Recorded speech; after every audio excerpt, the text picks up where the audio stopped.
ભરૂચની એસવીએમઆઈટી એન્જિનિયરિંગ કોલેજમાં 23 ફેબ્રુઆરીના રોજ institute innovation cell, SSIP cell અને ઈડી સેલના સહયોગથી innovation and entrepreneurship for emerging startup વર્કશોપનું આયોજન કરવામાં આવ્યું હતું.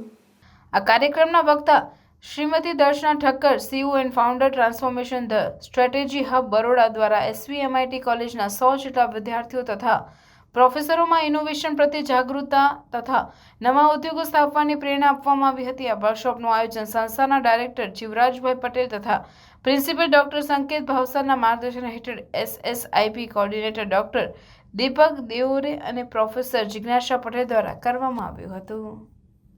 તો મારો ઇન્ટેન્શન અને જરૂરત પણ આપણા દેશને એવી છે કે જોબ ક્રિએટર બને, જોબ સીકર નહીં. તો સ્ટુડન્ટ્સને સ્ટાર્ટિંગથી જો ગ્રૂમ કરવામાં આવે એન્ટરપ્રિન્યોરશિપ પર તો ફ્યુચર આપણું બહુ સારું રહેશે.